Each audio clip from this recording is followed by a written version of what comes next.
everyone, I'm Jane Hanlon, the AdviseWise Mortgage Club Manager, and welcome to today's Ask Jane. The question today: what type of property and location of houses and bungalows, and why does it matter? With lifetime mortgages, two key points of the lending. It's based on the youngest age and medical, and the second point is property. Property is the key driver for the lender, who will then offer funds. It's based on resale. So it's very, very important, and Desktop has highlighted the need to know not just your customer and your client in detail, but more about the property. In the early stages, even before fact find now, this can save you an enormous amount of time. A few things to consider, and perhaps to change your fact find, and even the lender's application forms have been changed, is to look at the title and take into account the address, because the likes of Aviva and Legal in Liverpool Victoria actually do a flood check. So if it's in the environmental flood zones, then it won't even be considered for a KFI. Look at the construction. We get a number of unusual properties. More recently, one on wood, 50% wood, converted barn, 300 years old. That is going to be an issue, and only few will lend on it. Concrete properties, steel framed, another issue. So ask these questions. If you're not sure whether it's concrete or steel framed, ask the client to look into the roof. You'll see the steel in the roof. The build name, if it is an unusual property of concrete constructions like Wimpy No Fines, try and get and establish what it is. Ask around, check with the estate agents. Roofs are also important, major part really of keeping the house dry. Percentage of flat roofs, it's quite important to work out what the percentage is. Different lenders offer different scope in that market. Not many offer 100%.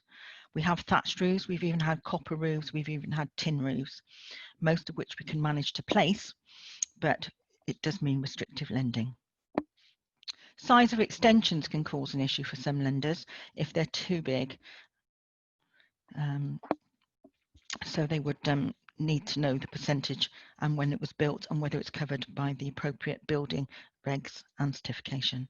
Number of bedrooms, some of the lenders are limiting those now. Anything over 6 or 7 is becoming a bit more of an issue with some lenders, but not all.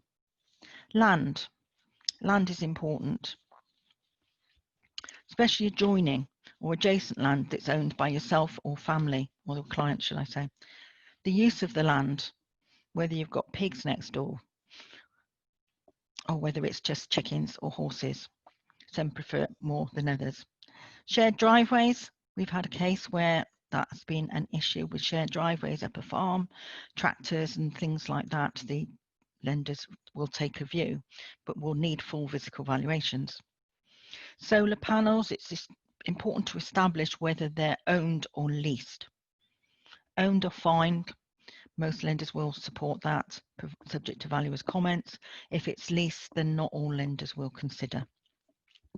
Listed buildings, they're of unique historical interest. Grade 2, most lenders will consider. If it's a grade 1 or grade 2 star, or the equivalent in Scotland, then it's the likes of Aviva tend to be the main ones, and possibly Canada Life.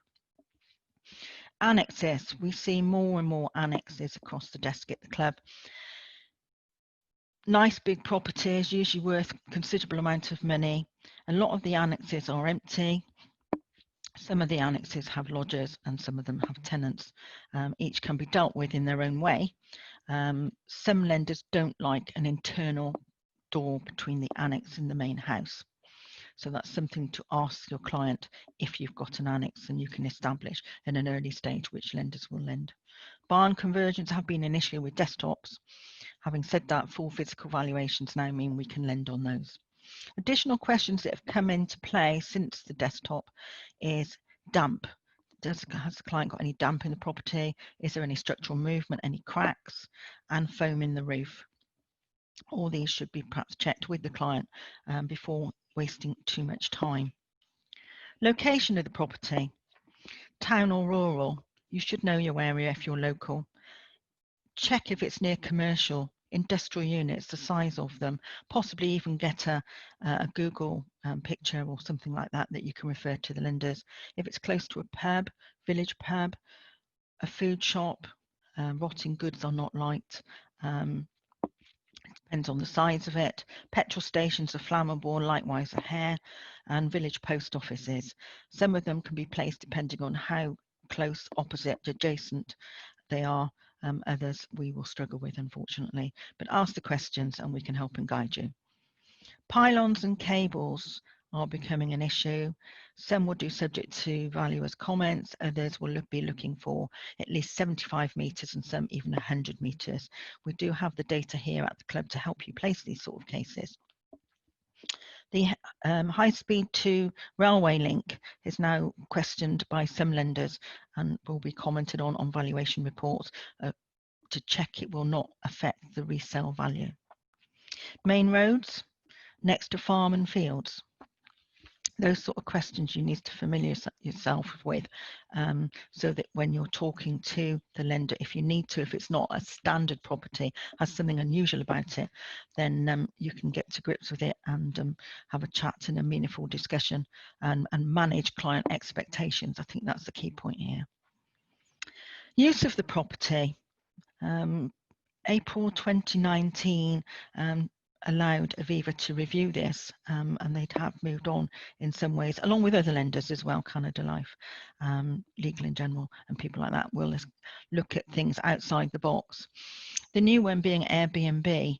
They've been very popular up until the COVID-19, when obviously they've all been closed. Some of them have been using their spare rooms to do that. Lodgers, we have lodgers with no AST. Students and things like that, and then we have lodgers with a full AST. We also have tenants with an AST and separate utilities. We are able to place those with some of those lenders.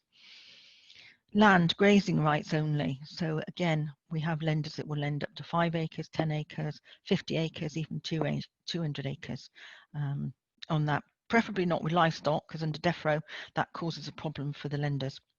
But grazing rights, which are only renewed every 12 months, means there's no official contract and can be placed. Home working, I'm home working. I don't know how many of you are home working, but that's okay too. Second homes, we still have a place for those too, and buy-to-lets. So as you can see, by asking the right questions, you can help yourself place difficult cases and unusual cases with lenders without wasting too much time. We're here to help you. Our sourcing system will help you to place on rate and a number of key questions. Going forward, we obviously look to develop that further, but please feel free to email us, ring us, ask the questions. We've got a massive spreadsheet of client lender data to help you and point you in the right direction. We quite often find cases have usually got 2 or 3 things with them, perhaps an annex, perhaps a lot of ground, and perhaps it's already got 6 bedrooms and things like that. So it's a process of elimination, of working out which lender is the right lenders to approach, and we try and give you more than one option so that you can review and advise your client accordingly. So a roundup on properties, on houses and bungalows. That list is not endless, as you can imagine. There's lots of circumstances, but we welcome your questions. Please feel free to ask. If you've got any other questions that you'd like to submit, please go to advisewise.com and submit, or just give us a call. We thank you for your time, and we do hope you're enjoying our AdviseWise platform. Any questions or queries, please don't hesitate to call us on 0333 050 8771.